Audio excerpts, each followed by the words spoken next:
দিনের শেষে পাখিরাও বাসায় ফিরে, কিন্তু আজ থেকে আর ট্যাংরার মানুষগুলো তারা তাদের মাথা গোঁজার ঠাঁয়ে ফিরতে পারবে না। কারণ আজ থেকে শুরু হয়ে গেল ট্যাংরায় সেই বাড়ি ভাঙার কাজ। মানুষগুলো আজ চোখের জল ফেলতে ফেলতে প্রশ্ন করছেন, আমাদের কি ভুল ছিল? সারা জীবন টাকা রোজগার করে কষ্ট করে এই ফ্ল্যাটটা কিনেছি, দায়টা কার? আমরা কোথায় যাব? এই প্রশ্নের উত্তরগুলো আজও দিতে পারেননি রাজ্যের মুখ্যমন্ত্রী, কলকাতার মেয়র, কেউ। দেখুন,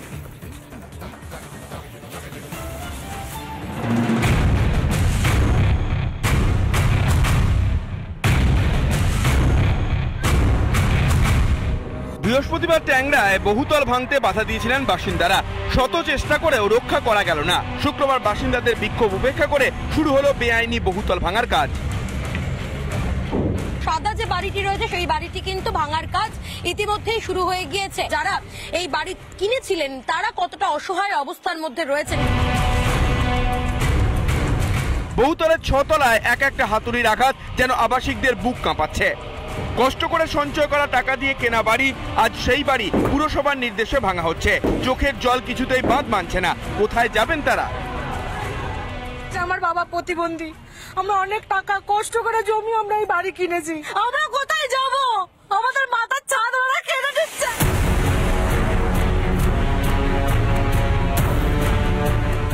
ট্যাংরার হেলে পড়া বহুতল ভাঙার কাজ শুরু করতে বেগ পেতে হয় পুরকর্মীদের। মাথার ছাদ বাঁচানোর জন্য প্রাণপণ লড়াই করছেন ট্যাংরার আবাসিকরা।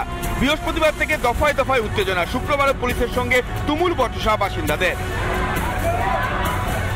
তারা সম্পূর্ণরূপে সহযোগিতা করতে চাইছেন, কিন্তু তাদের পুনর্বাসন দেওয়া হোক। পুনর্বাসন দেওয়া হলে তাহলেই তারা এই ফ্ল্যাট ছাড়বেন বা এই বাড়ি ছাড়বেন, এমনটাই বলছেন তারা। বহুতলের গেট আগলে পুরকর্মীদের বাধা দিতে দেখা যায় ফ্ল্যাটের মালিকদের। পুনর্বাসনের কোনো ঠিক ঠিকানা নেই। ভবিষ্যৎ কি হবে ভেবে কুল কিনারা পাচ্ছেন না তারা। ট্যাংরা কৃষ্ণপাড় রোডে হেলে পড়া বহুতল। পরীক্ষা নিরীক্ষার পরই সাদা বহুতলটি ভাঙার সিদ্ধান্ত নেয় পুরসভা। পুনর্বাসনের আশ্বাস দিয়েও বিক্ষোভকারীদের পাল্টা এফআইআর এর ভয় দেখালেন মেয়র ফিরহাদ হাকিম। যারা হই হই করছেন তারাও সরকারি কাজে বাধা দিচ্ছেন, সেই অভিযোগে তাদের এগেনস্টও এফআইআর হয়। করবো না, নিয়ম অনুযায়ী পুরোটাই ভেঙে দেওয়া উচিত, কিন্তু আমরা দেখে নিচ্ছি যদিও ভেঙে দিই পুরোটা, তাহলেও সেই গরিব মানুষের জন্য তারা যদি অ্যাপ্লিকেশন করেন এবং বাড়ির মালিক যে তিনিও যদি আগ্রহ দেখান, তাহলে আমরা সবার জন্য ওখানে বাংলার বাড়ি করব। যেখানে পুরসভার ব্যর্থতা পদে পদে স্পষ্ট, সেখানে আবাসিকদের কথা না ভেবে রীতিমতো হুমকির সুর ফিরহাদের গলায়। আর কতটা নির্লজ্জ হবে এই কলকাতা পুরসভা? প্ল্যান ছাড়া কলকাতায় প্রচুর বিল্ডিং আছে। এই প্ল্যান ছাড়া কলকাতায় প্রচুর বিল্ডিং আছে। আপনার কাজ ছিল খুঁজে বার করা, আপনি খুঁজে তো বার করতে পারেননি। একের পরে যখন বাড়ি হেলে যাচ্ছে আপনি তখন আপনার দেখাচ্ছেন, ক্ষমতা দেখাচ্ছেন। মানুষের ক্ষমতা রয়েছে আপনার চেয়ে অনেক বেশি। আপনাদের অন্যায়ের জন্যই আজ পশ্চিমবাংলায় এই মানুষগুলো পথে বসে যাচ্ছে। দায়ী আপনারা, এর দায় আপনাদের নিতে হবে। হারাতে বসেছেন মাথার উপরের ছাদ। পুরসভার কি কোনো দায় নেই? টাকা মিলতেই চোখ কান বুজে নিয়েছে প্রশাসন। এই আবাসিকদের কথা ভাববে কে? ওদের প্রশ্নের উত্তরই বা কে দেবে? এলিনা ভট্টাচার্য, রুমকিদের রিপোর্ট, রিপাবলিক বাংলা। বাজেট অধিবেশনের আগে বিরোধীদের একযোগে খোঁচা দেশের প্রধানমন্ত্রী নরেন্দ্র মোদী। 10 বছরের মধ্যে এই প্রথম কোনো বিদেশি শক্তি আগুনে স্ফুলিঙ্গ জ্বালাতে পারেনি সংসদে। খোঁচা দিলেন নরেন্দ্র মোদী। কাদের দিকে ইঙ্গিত ভালোই বুঝতে পারছেন, দেখুন। ये पहला सत्र मैं पिछले 10 साल के बाद देख रहा हूं कि जिसमें किसी भी विदेशी कोने से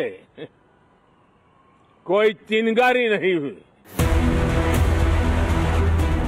বাংলাদেশে ইউনুস আর জর্জ সোরেসের মিত্রতা এখন বিশ্বের কাছে ওপেন সিক্রেট। সোরেসের কথা মতো উঠবে বসবে ইউনুস। সোরেসের কথাতেই বাংলাদেশকে কিলো দরে বিক্রি করতে প্রস্তুত অপদার্থ ইউনুস।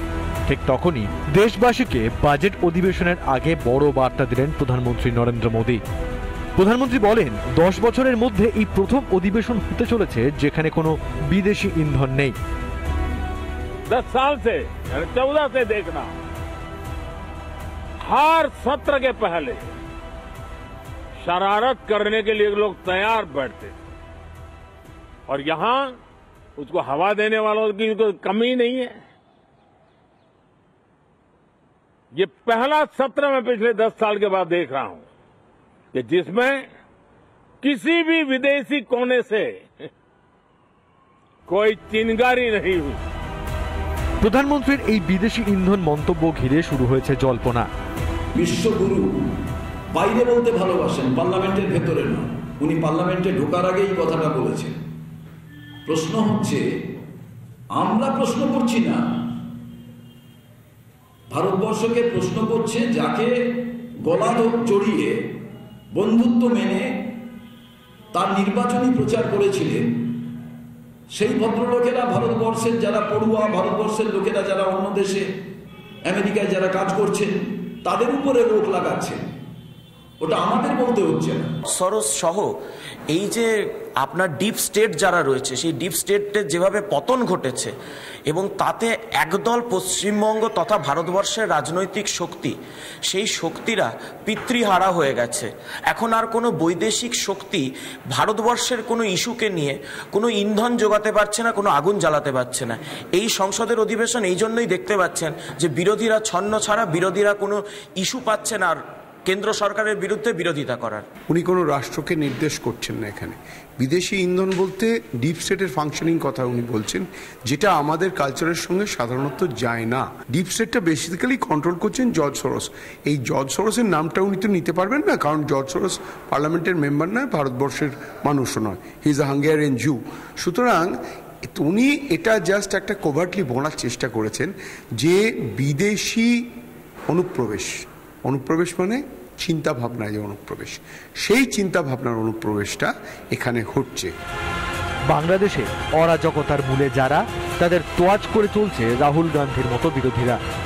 তবে প্রধানমন্ত্রীর কথাতে স্পষ্ট, দেশের সার্বভৌমত্বে কোনো বিদেশি শক্তির নাক গলানো বরদাস্ত করবে না ভারত। রিপাবলিক বাংলা। 2025-এর সবচেয়ে বড় বাজেট, কিসের দাম কমবে, কিসের দাম বাড়বে, শনিবার সকাল থেকে রিপাবলিক বাংলার সাথে দেখুন সবচেয়ে বড় বাজেটের কভারেজ। বাজেট 2025 রিপাবলিক বাংলার সাথে।